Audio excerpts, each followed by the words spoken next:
പാഠം 1088 ഐശ്വര്യത്തിന്റെ പ്രഭാതം.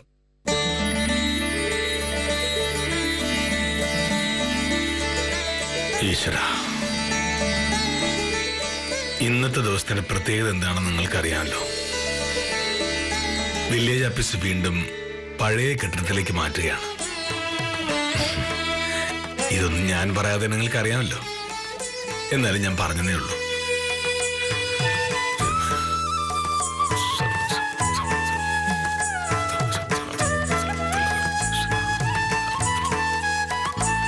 ആ കെട്ടിടത്തിൽ വെച്ചാണ് ഞാൻ വില്ലേജ് ഓഫീസറായത്. അത് കഴിഞ്ഞപ്പോൾ അവിടുന്ന് മാറേണ്ടി വന്നു. അവിടുന്ന് മാറിയില്ലായിരുന്നെങ്കിൽ ഉറപ്പായിട്ടും ഇതിനു മുൻപേ ഡെപ്യൂട്ടി തഹസിൽദാരായി മാറേണ്ടതായിരുന്നു. കഴിഞ്ഞില്ലേ, കുറെ നേരമായല്ലോ.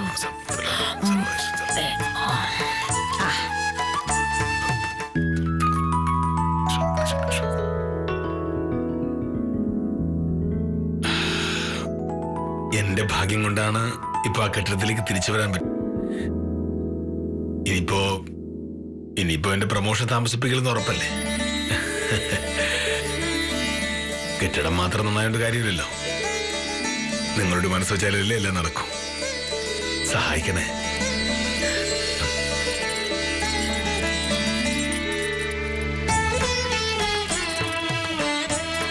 ഇന്ന് പുതിയ ഓഫീസിലേക്ക് കയറുമ്പോൾ മുതൽ നിങ്ങളുടെ അനുഗ്രഹം വേണം.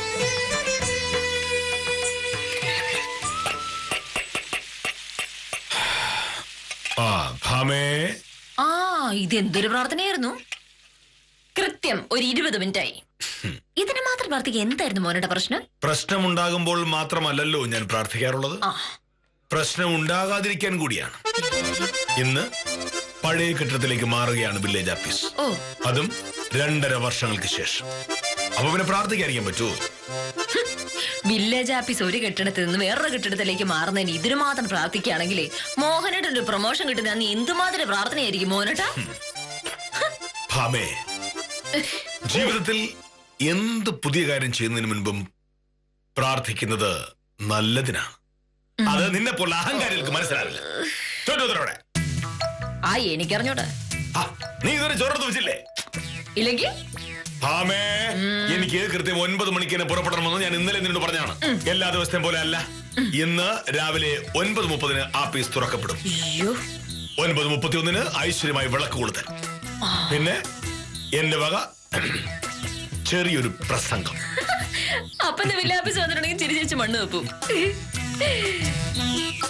ഇമാതിരി നിലവാരമില്ലാത്ത തമാശകൾ പറയാൻ നിന്നെ കൊള്ളാവും.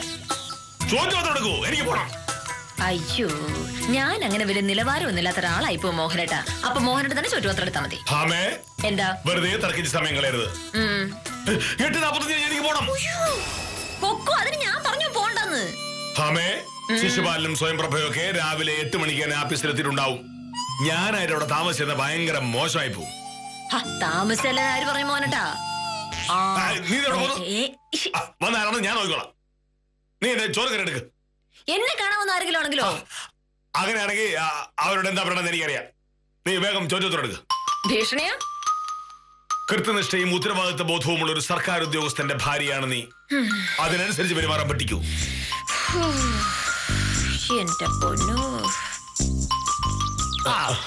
നമസ്കാരം, ഞാൻ ബാഹുലയൻ. 2 ദിവസം മുമ്പ് സാറിനെ കാണാൻ വന്നിരുന്നു. ഓർമ്മയുണ്ട്. നിങ്ങളുടെ സ്ഥലം വിളക്കാൻ വരില്ല എന്ന് പറഞ്ഞതിന്റെ പേരിൽ എനിക്ക് ഭ്രാന്താണ് എന്ന് പറഞ്ഞ ആളാണ് നിങ്ങൾ. അങ്ങനെ പറയേണ്ടി വന്നു. ഇനിയിപ്പോ അത് മാറ്റി പറഞ്ഞിട്ട് ഒരു കാര്യമില്ല. നിങ്ങളുടെ സ്ഥലം വിളക്കാൻ കെ മോഹനേഷ് സാർ വരുന്ന പ്രശ്നമേ ഇല്ല. ഇനിയിപ്പോ നിങ്ങൾ എന്റെ കാല് പിടിച്ചാലും ശരി, കെ മോഹനേഷ് സാർ നിങ്ങളുടെ സ്ഥലം വിളക്കില്ല. സാറ് വരണ്ട.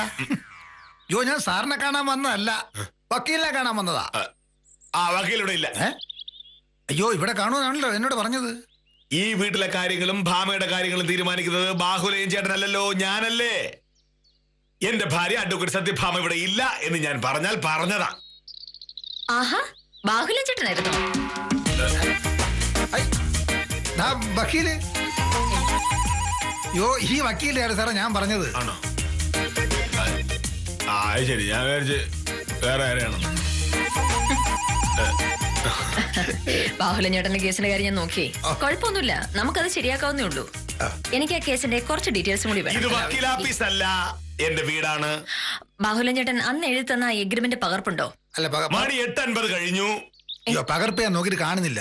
പകർപ്പോണ് നിർബന്ധമാണോ വക്കീലേ? എനിക്ക് 9 മണിക്കൂടെ പുറപ്പെടണം എന്ന കാര്യത്തിൽ നിർബന്ധമാണ്. എന്റെ മോനേട്ട, ഞാൻ ഒരു കാര്യം സംസാരിച്ചോണ്ടിരിക്കല്ലേ, ഒന്ന് ചുമ്മാ ഇരിക്കുന്നുണ്ടോ? എനിക്ക് പോകാൻ സമയമാകുന്നു എന്ന് വെച്ചാൽ എനിക്ക് എന്റെ കാര്യം നോക്കണ്ടേ? അതിനേക്കാൾ പ്രധാനമാണ് എനിക്ക് എന്റെ കാര്യം. വക്കീലെ, വെറുതെ പ്രശ്നം ഉണ്ടാക്കണ്ട. ഞാൻ വക്കീൽ ഓഫീസിലോട്ട് വരാം. എഗ്രിമെന്റ് ഒന്നുകൂടെ അന്വേഷിച്ച് നോക്കാം. എന്നാ ശരി, വക്കീൽ ഓഫീസിൽ കാണാം. എന്തൊരു സ്വഭാവം എന്റെ മോഹനേട്ട, പുറത്തുനിന്ന് ഒരാൾ വന്ന് നിൽക്കുമ്പോ ഇങ്ങനെയാണ് പെരുമാറുന്നത്. ഈ വീട്ടിൽ ആദ്യം നടക്കേണ്ടത് എന്റെ കാര്യമാണ്. അത് കഴിഞ്ഞ് മതി വേറെ എന്തും. ഈ എന്നെ കൊടുത്തു ഇനിയിപ്പോ ഫോൺ എടുത്തുള്ള സമയമാണ്. ഹലോ, അതെ സത്യഭാമയാണ്. ആ, എന്തൊക്കെയാണ് പോലീസുകാരുടെ വിശേഷം? ഞാൻ പോലീസുകാരെ അങ്ങോട്ട് വിളിക്കാതിരിക്കായിരുന്നു. ആ, നമ്മുടെ കേസ് ഇനി എന്തായാലും ഒരു 2 മാസം കഴിഞ്ഞേ ഉണ്ടാവുള്ളൂ. എനിക്ക് ഇന്ന് തന്നെ പോണം.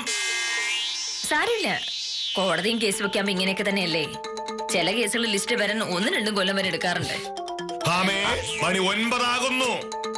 ഫോൺ സംസാരിച്ചിട്ട് ശല്യപ്പെടുത്താൻ ഒന്നും പോകുന്നുണ്ടോ? എനിക്ക് ആവശ്യപ്പെടാൻ പറഞ്ഞില്ലേ? പൊക്കോ, ഇനി ഞാനെന്ത് വേണം? നീ ചോറ് തരുന്നുണ്ടല്ലോ. എനിക്ക് സൗകര്യമില്ല, നീ ഒരു പ്രാവശ്യം പറഞ്ഞതാ. അല്ലല്ല, ഒന്നുമില്ല. ഇവിടുത്തെ ഓരോരോ പ്രശ്നങ്ങളെ. പ്രശ്നം എന്താന്ന് ചോദിച്ചപ്പോ എന്താ പറയാ, പ്രശ്നമാണല്ലോ. അതെ. ആ, എന്നതിന് പോലീസിന്റെ വക്കീൽ ഓഫീസിലേക്ക് വരിക. ആ, എന്താ മുന്നിട്ട് കാണിക്കുന്നേ? ഒരു അത്യാവശ്യമുള്ള കാര്യമാണ് നീ പറയുന്നത്, എനിക്ക് മനസ്സിലായി. എന്നെ എങ്ങനെങ്കിലും വൈകിപ്പിക്കണം, അതിനാണ് നീ ഗോഷ്ടി അടിച്ചോണ്ടിരിക്കുന്നത്. ഞാനായിട്ട് മോഹനേട്ടൻ വൈകിപ്പിച്ചില്ലല്ലോ. ആദ്യം അവിടെ അടുക്കള വന്ന് മോഹനേട്ടൻ പറഞ്ഞു ഞാൻ അഹങ്കാരിയാന്ന്. അത് കഴിഞ്ഞ് മോഹനേട്ടൻ പറഞ്ഞു എനിക്ക് നിലവാരമില്ലാന്ന്. അത് കഴിഞ്ഞ് എന്നെ കാണാൻ വന്ന കക്ഷിയെ മോഹനേട്ടായിട്ട് ഓടിച്ചു വിട്ടു. ഇപ്പതാ എന്റെ കക്ഷിയോട് ഫോൺ സംസാരിച്ചോണ്ടിരുന്നപ്പോ ആ ഫോൺ മേടിച്ച് കട്ടും ചെയ്തു. എന്താ മോഹനേട്ടൻ ഉദ്ദേശം? എന്റെ ഉദ്ദേശം കുറെ നേരമായി ഞാൻ പറഞ്ഞുകൊണ്ടിരിക്കുകയാണ്, എനിക്ക് ആ പീസിൽ പോകണം. പോണ്ടെന്ന് ഞാൻ പറഞ്ഞു മോഹനേട്ടാ. പോകണമെങ്കിൽ എനിക്ക് എന്റെ ഉച്ചൂട് വേണ്ടേ? ഇത്രയ്ക്ക് ഉപദ്രവം എന്നോട് ഏറ്റവും ഉച്ചൂട് ഞാൻ എടുത്ത് തരും. ആഫീസ് വിട്ടോടൊന്ന് മാറുന്നതിന് പേര് രാവിലെ തുടങ്ങിയ ബഹളമാണല്ലോ ഇവിടെ കിടന്ന്. തിരുവനന്തപുരത്ത് സെക്രട്ടറിയേറ്റ് മാറ്റിയാൽ പോലും ഇത്ര ബഹളം ഉണ്ടാവില്ല. ഓ, നിന്റെ ഉദ്ദേശം എനിക്ക് മനസ്സിലായി. ഇന്ന് ആഫീസ് മാറുന്ന ദിവസമായിട്ട് ഇന്ന് തന്നെ ഞാൻ വൈകി ചെല്ലണം. അതിനുവേണ്ടി മനഃപൂർവ്വം നീ ഉണ്ടാക്കുന്ന പ്രശ്നങ്ങളാണ് ഇതൊക്കെ. ഹാമേ, ഈ സ്വപ്നം നിന്റെ കൈയിരിക്കുള്ളൂ. എനിക്കിനി ഒന്നും വേണ്ട. തീർന്നല്ല പ്രശ്നം. മേലിൽ നീ ഉണ്ടാക്കുന്ന ഒന്നും എനിക്ക് വേണ്ട. നീ ഉണ്ടാക്കുന്ന കഴിക്കുന്നതിനേക്കാൾ നല്ലത് കൃഷ്ണൻകുരുടെ ചായക്കടയിൽ പോയി എന്തെങ്കിലും കഴിക്കുന്നതാണ്. പോയില്ല. ഇനി നിന്നോട് മിണ്ടുന്ന പ്രശ്നമില്ല. എന്നോടാണ് മിണ്ടുന്നത്, നീ വ്യൂരാണേ.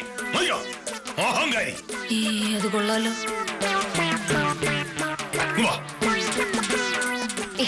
മോഹനേട്ടാ മിണ്ടരുത്. ഇനി നമ്മൾ തമ്മിൽ സംസാരമില്ല. മോഹനേട്ടൻ 9 മണിക്ക് പോയാൽ മതി എന്നല്ലേ പറഞ്ഞത്? ഇപ്പൊ എത്രയായി? 8:55 ആയതേ ഉള്ളൂ. ഇനി 5 മിനിറ്റ് ഇല്ലേ? പിന്നെ എന്തെങ്കിലും കിടന്ന് വെള്ളം ഉണ്ടാക്കുന്നേ? ആ 5 മിനിറ്റ് കൂടി നീ ആരോടെങ്കിലും പോയി സംസാരിച്ചോണ്ടിരിക്കുക. എനിക്ക് നിന്റെ ഒരു സഹായം വേണ്ട. ഒരു നല്ല ദിവസമായിട്ട് വാഴ കൊണ്ടാക്കിട്ട് പോവല്ലേ? നല്ല ദിവസമായിരുന്നു, പക്ഷെ നിന്റെ അഹങ്കാരം കൊണ്ട് ആ നല്ല ദിവസം ഇല്ലാതായി. ഇതിന് നീ അനുഭവിക്കും. മോഹനേട്ടൻ, ഞാനൊരു കാര്യം പറയട്ടെ. നീ ഒന്നും പറയരുത്. എന്നോട് ഒരു അല്പമെങ്കിലും സ്നേഹമുണ്ടായിരുന്നെങ്കിൽ ഇന്നത്തെ ദിവസം നീ എല്ലാം കൃത്യമായി എനിക്ക് നടത്തി തരുമായിരുന്നു. അത് നീ ചെയ്യാത്തത് കൊണ്ട് ഇന്ന് ഞാൻ ഒന്നും വിട്ടുന്നില്ല. അങ്ങനെയല്ല മോഹനേട്ട.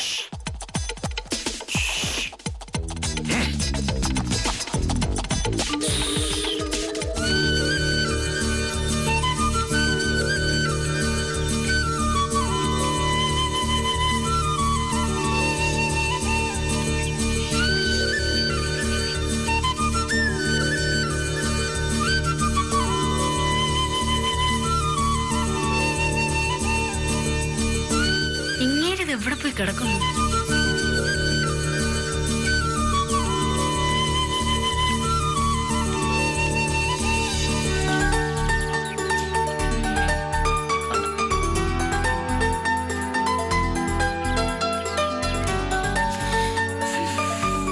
ഇങ്ങനെ ചുമ്മാ ഇരിക്കാതെ എന്തെങ്കിലുമൊക്കെ സഹായം ചെയ്യ കാഞ്ചന സാറേ.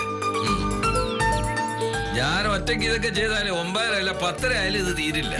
അയ്യോ, എനിക്ക് ഇതല്ല പണി. എന്റെ ശിശുപാലൻ ചേട്ടാ, ഒരു സർക്കാർ ഓഫീസ് ആകുമ്പോ ഇടയ്ക്കിടയ്ക്ക് കെട്ടിടങ്ങൾ മാറും. അതിന് ഇങ്ങനെ അലങ്കരിച്ച് ആഘോഷിക്കേണ്ട കാര്യമുണ്ടോ? അത് വാസ്തവാക്കാൻ സാറേ. അല്ലെങ്കിൽ തന്നെ ഇത് പുതിയ കെട്ടിടമൊന്നും അല്ലല്ലോ. 4-5 കൊല്ലം ഇതേ കെട്ടിടത്തിൽ തന്നെയായിരുന്നില്ലേ വില്ലേജ് ഓഫീസ്? കെട്ടിടത്തിന്റെ ഉടമസ്ഥ ഉടക്കിയപ്പോ മാറേണ്ടി വന്നു. ഇപ്പൊ എന്താ അയാള് തന്നെ കളക്ടറെ കണ്ട് സ്വാധീനിച്ച് ഓഫീസ് തിരിച്ചുകൊണ്ടു. അതിനിത്ര ആഘോഷിക്കാൻ എന്തിരിക്കുന്നു? ശിശുപാലൻ ചേട്ടാ, പുതിയ വില്ലേജ് ഓഫീസ് ഇവിടെയാണോ? ഇന്ന് പോലെ ഇവിടെ തന്നെ. ആഹാ, സാധനങ്ങളൊക്കെ കൊണ്ടുവന്നോ? അതൊക്കെ ഇന്നലെ രാത്രിയെ കൊണ്ടുവന്നു. ആ, മോനേഷ് സാർ വന്ന് ഐശ്വര്യമായിട്ട് വാതിൽ തുറന്നാൽ ഞങ്ങൾ ജോലി തുടങ്ങും. അപ്പോ പുതിയ ഓഫീസ് തുറക്കുന്നതിന്റെ ചെലവൊന്നുമില്ലേ? ആ. നിനക്ക് ചെലവ് വേണം നിർബന്ധമാണെങ്കിലേ മോനേഷ് സാറിനോട് ചോദിച്ചാൽ മതി. ചെലവ് എപ്പ കിട്ടിയെന്ന് ചോദിച്ചാൽ മതി. അതെ അതെ.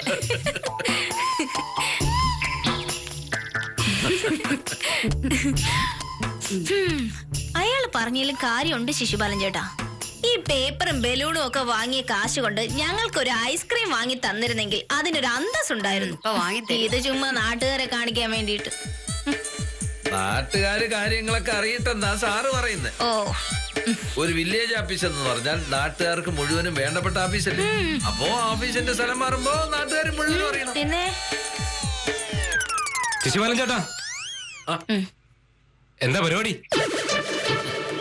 ശശി അറിഞ്ഞില്ലേ? ഞങ്ങളെ തിരിച്ചിവിടെ തന്നെ എത്തി. ഇന്നു മുതൽ വില്ലേജ് ഓഫീസ് ഇവിടാ. അതെന്ത് പറ്റി പെട്ടെന്നൊരു മാറ്റം? ഹൗസ് ഓണർ കളക്ടറെ കണ്ട് കാര്യം സാധിച്ചതാ. പിന്നെ മോനേഷ് സാറിന് ഇങ്ങോട്ട് വരുന്നതായി ഇഷ്ടം. ഇവിടെ വെച്ചാണല്ലോ സാറിന് വില്ലേജ് ഓഫീസറായിട്ട് പ്രൊമോഷൻ കിട്ടിയത്.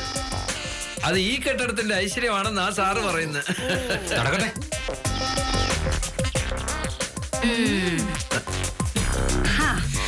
അങ്ങനെ ഒരു ഐശ്വര്യം ഈ കെട്ടിടത്തിൽ ഉണ്ടെങ്കിൽ നമ്മൾ രക്ഷപ്പെട്ടു കാഞ്ഞന സാറേ. എന്താ? അല്ല, ആ ഐശ്വര്യം കൊണ്ട് സാറിന് വീണ്ടും പ്രൊമോഷൻ കിട്ടാമല്ലോ. അങ്ങനെ പ്രൊമോഷൻ കിട്ടി സാറ് ഡെപ്യൂട്ടി തഹസിൽദാരായ ആള് സ്ഥലം വിട്ട് പോവുമല്ലോ. പിന്നെ നമുക്ക് സമാധാനമായിട്ട് ഇവിടെ കഴിയും. അതൊരു വാസ്തവാണല്ലോ പ്രഭേ. അങ്ങനെയാണെങ്കിൽ ശിശുപാലൻ ചേട്ടാ, ദേ ഞാനും സഹായിക്കാം. ഭഗവാനെ, മോനേഷ് സാറിന് എത്രയും പെട്ടെന്ന് പ്രൊമോഷൻ കിട്ടണേ. എന്നാ ഞാനും സാറ് കൃത്യം 9:30 വരും. അപ്പോഴേക്ക് ഈ ജോലി തീർന്നില്ലെങ്കിൽ ഉദ്ഘാടന ദിവസമായിട്ട് സാറിന്റെ വായിരിക്കുന്ന മുഴുവനും കേൾക്കേണ്ടി വരും. ഇത് അത് മാറ്റി ശിശുപാലൻ. 9:15. മോനേഷ് സാറ് എപ്പോ വരുന്ന ശിശുപാലൻ ചേട്ടാ പറഞ്ഞേ? 9:30 ഓഫീസ് തുറക്കണമെന്നാ സാറ് പറഞ്ഞേ. ആ പിന്നെ സാറിന് ഏതോ പരിചയമുള്ള ജോത്സ്യം കുറിച്ചു കൊടുത്ത സമയാ. സർക്കാർ ഓഫീസ് തുറക്കുന്നത് ജോത്സ്യന്മാർ പറഞ്ഞിട്ടാണോ ശിശുപാലൻ ചേട്ടാ? കാഞ്ചന സാറിന് അത്തരം കാര്യങ്ങളിൽ സംശയം ഉണ്ടെങ്കിലേ സാറിനോട് നേരിട്ട് ചോദിച്ചാൽ മതി.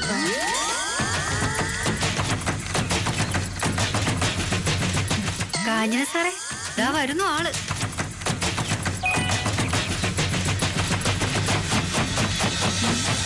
ആ വരവ് കണ്ടിട്ട് ഭയങ്കര കലിപ്പിലാണല്ലോ. വഴിയിൽ ആരോടോ വഴക്കുണ്ടാക്കിയ മട്ടുണ്ട്. ഭഗവാനെ, അങ്ങനെയാണെങ്കിൽ ഇന്നത്തെ ഉദ്ഘാടനം ഭംഗിയായി. നമസ്കാരം സാർ. നമസ്കാരം സാർ. സാറ് പറഞ്ഞതുപോലെ എല്ലാം ചെയ്തിട്ടുണ്ട്. എല്ലാം കൂടെ 600 രൂപ. 600 രൂപയോ? ശിശുപാലനോട് ഞാൻ പറഞ്ഞത് 500 രൂപ ചെലവാക്കാവൂന്നല്ലേ? ഞാൻ നോക്കി സാർ.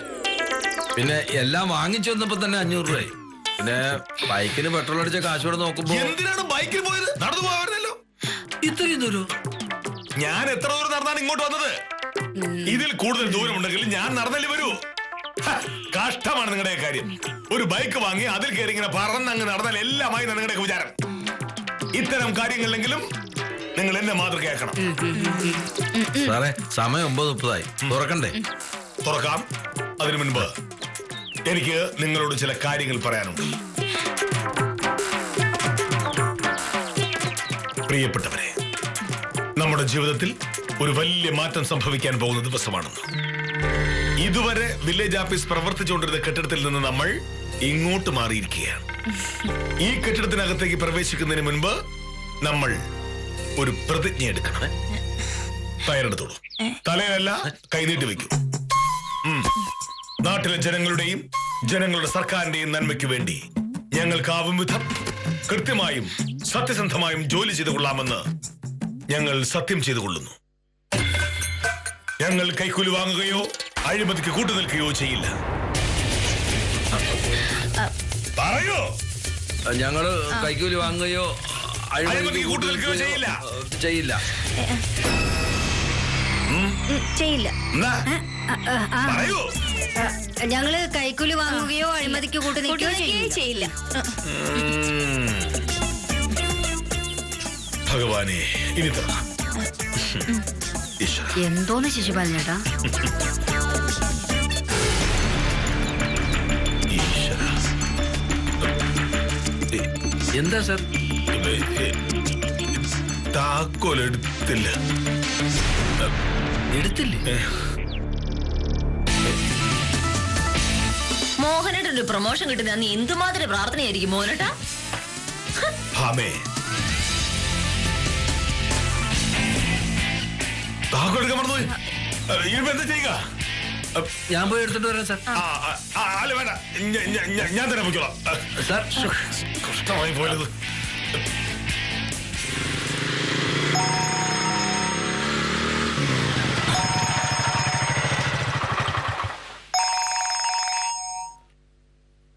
ഹലോ. ആ സുകുമാരാ, ഞാൻ വില്ലേജ് ഓഫീസിലേക്ക് പോയിക്കൊണ്ടിരിക്കുക. അതെ അതെ അതെ.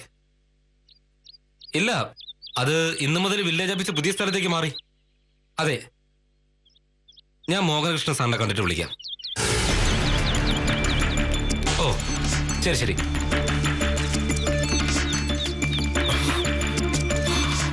മോഹനകൃഷ്ണൻ സാറല്ലേ അത്? നമസ്കാരം സാർ. നമസ്കാരം. സാറിതെങ്ങോട്ടാ? ആഫീസ് പുതിയ സ്ഥലത്തേക്ക് മാറ്റിയില്ലേ? ആഫീസ് മാറ്റിയെന്നോർത്ത് എനിക്ക് ഇതുവഴി പോയിക്കൂടാന്നുണ്ടോ? അല്ല. ഇല്ലല്ലോ. അപ്പോ ഇന്ന് ആഫീസ് ഇല്ലേ? സക്കീറിന് ഇപ്പൊ എന്താ അറിയേണ്ടത്? സാറിനെ കാണാൻ വില്ലേജ് ഓഫീസിലേക്ക് വരുമായിരുന്നു. ഒരു കൈവശാവകാശ സർട്ടിഫിക്കറ്റിന്റെ കാര്യം പറയാൻ വേണ്ടി. സർട്ടിഫിക്കറ്റ് കിട്ടണമെങ്കിൽ ഇന്ന് കുറച്ച് താമസിക്കും. താമസിക്കോ? അതെന്താ? പല കാരണങ്ങൾ കാണും. ഇപ്പൊ എന്തായാലും ആഫീസിലേക്ക് കേട്ട് ഒരു കാര്യമില്ല. സക്കീർ പോയിട്ട് കുറച്ച് കഴിയുമ്പോൾ വന്നാൽ മതി. അല്ല സാറേ, 10 മണിക്കല്ലേ ആഫീസ് തുറക്കുന്നേ? ആഫീസ് തുറക്കാൻ 10 മണിയായാൽ മാത്രം പോരാ. വേറെ ചില കാര്യങ്ങളുണ്ട്. അതെന്ത്? അത് വേറെ എനിക്ക് മനസ്സില്ല. ഓരോരുത്തരും ഓരോ ന്യായങ്ങളായിട്ട്.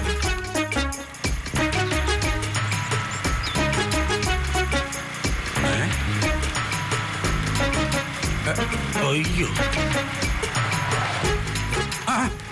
സാറേ സാറേ, ഇത് എന്ത് പറ്റി? ആഫീസില്ലേ? ആഫീസിൽ ആഫീസ് അവിടെ തന്നെ ഉണ്ട്. അല്ല സാറ് ഈ നേരത്തെ തിരിച്ചു വന്ന് കണ്ടിട്ട് ഞാൻ ചോദിച്ചു എന്നുള്ളതേ ഉള്ളൂ. ഇന്നല്ലേ സാറേ പഴയ കെട്ടിടത്തിലേക്ക് ആഫീസ് മാറുന്നത്? മാറിയോ സാറേ? മാറി, പക്ഷെ ആഫീസ് കയറാൻ പറ്റുന്നില്ല. അയ്യോ അതെന്ത്? താങ്കളൊക്കെ പറഞ്ഞുപോയി. അയ്യോ എല്ലാവരും ബാബ കാരണം ഞാൻ രാവിലെ പ്രാർത്ഥിക്കുന്നത് കണ്ടപ്പോ മുതൽ അവൾ ഒരുമാതിരി വർത്താനം പറഞ്ഞു തുടങ്ങിയതാ. ഭാമയോട് മറുപടി പറയുന്നതിനിടയിൽ ഞാൻ താക്കോലോട് വെച്ച് പോയി. അയ്യ പിന്നെ സാറേ, സാറ് ഓടാതെ ശിശുപാലൻ ചേട്ടൻ ഇങ്ങോട്ട് പറഞ്ഞു വിട്ടാ പോരെ? പുള്ളിക്കാരന് ബൈക്ക് ഉണ്ടല്ലോ. അത് ശരിയാവില്ല. ശിശുപാലൻ വീട്ടിൽ ചെന്നാ ഭാമ വായിത്തൊന്നൊക്കെ വിളിച്ച് പറഞ്ഞാളെ. പിന്നെ എനിക്ക് ശിശുപാലനെ ഒത്തു നോക്കാൻ പറ്റില്ല.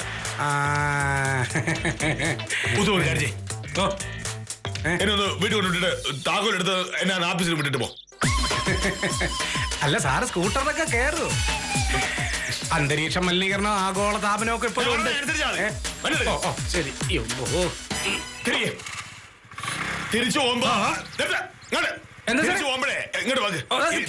ഗോപാലൻകുട്ടി ചേട്ടന്റെ കട വൃത്തിയാക്കി ആഫീസിൽ അങ്ങ് പോണ്ട. ശരി ശരി ശരി. ആ കേറിയില്ലേ? അയ്യോ ഞാൻ വിചാരിച്ചു കേറിയിരുന്നു. പോട്ടെ സാറേ. പിടിച്ചിരുന്നോ?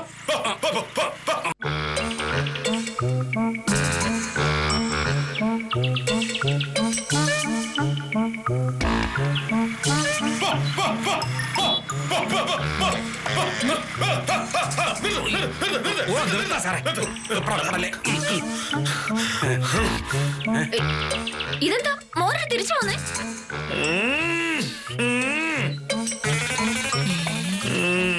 എന്താ സാറേ? ശരി. ഇവിടെ ഈ കൊട ഇതിൽ വണ്ടിയിൽ ഉടക്കിയതെന്ന് അല്ല എന്താ? സാറ് വില്ലേജ് ഓഫീസിന്റെ താക്കോൽ എടുക്കാൻ മറന്നുപോയി. അതെടുക്കാൻ വേണ്ടി വന്നതാണ്. ഇവിടെയാണല്ലോ വെച്ചത്. ഇതെവിടെ പോയി? ഇങ്ങനെ പറഞ്ഞിട്ട് ഇവിടെയാണ് വെച്ചത്. ഉപദേശിക്കുന്നതിന് മുമ്പാ വെച്ചത് ഇവിടെ. താക്കോലെ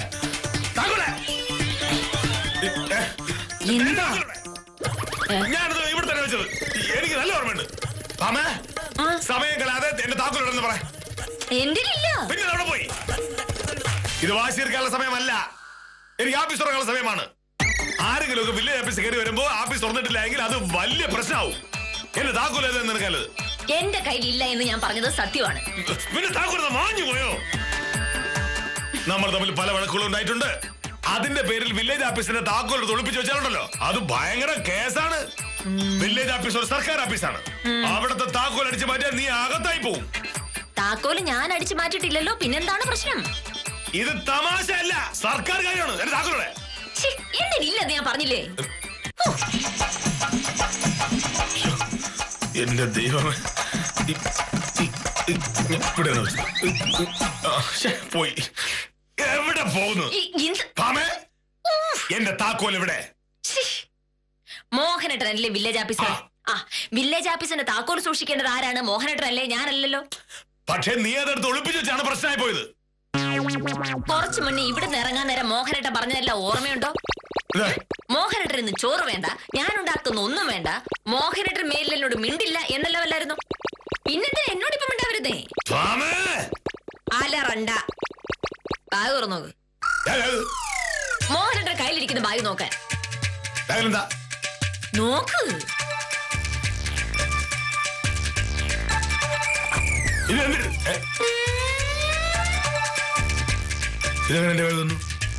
തനിയെ വന്ന് ചാടി കയറിയിരുന്നതാ.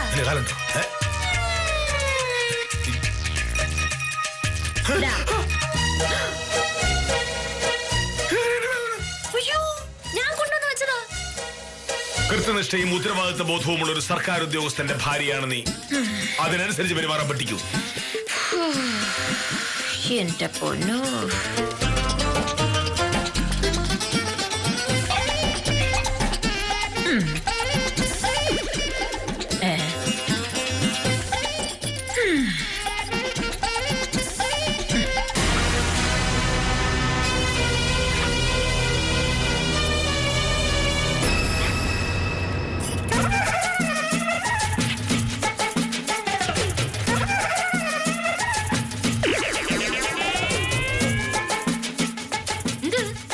അടുക്കള വെച്ച് മോഹനോട് പറഞ്ഞ ഒരു സാധനം ഞാൻ എടുത്ത് ബാഗ് വെച്ച് ഇത്രയല്ല തെറ്റായിപ്പോയോ? അത് പറയാൻ എന്നെ കൊണ്ടാവുന്ന പോലെ ഞാൻ ശ്രമിച്ചതാ. പക്ഷെ മോഹനേട്ടൻ അപ്പനോട് പറഞ്ഞു മിണ്ടി പോരെന്ന് എന്ന്. പിന്നെ എങ്ങനെ പറയാ? മോഹനേട്ടൻ ഓരോ നേരം ഓരോ വാശിയം കാണിച്ചാൽ മതിയല്ലോ. ഈ പക്ഷെ എനിക്കത് പറ്റൂലല്ലോ. എടുത്തു ചാട്ടക്കാരനായ എന്റെ ഭർത്താവിന്റെ കാര്യങ്ങൾ നോക്കണമല്ലോ. ഞാനത് നോക്കി, അത്രേ ഉള്ളൂ. എന്നാലും മോഹനേട്ട ഈ ബാഗ് ഒന്ന് തുറന്നു നോക്കാൻ മോഹനേട്ടന് തോന്നിയില്ലല്ലോ.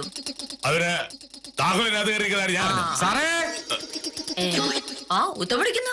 വേഗം ചെല്ല്. ഇന്ന് ആദ്യത്തെ ദിവസമായിട്ട് ആഫീസ് തുറക്കാൻ വൈകണ്ട. ഐശ്വര്യവുമായി കാത്തു നിൽക്കുന്ന ആഫീസിലേക്ക് താക്കോൽ എടുക്കാതെ പോയ ആഫീസറോട് എന്ത് പറയാൻ?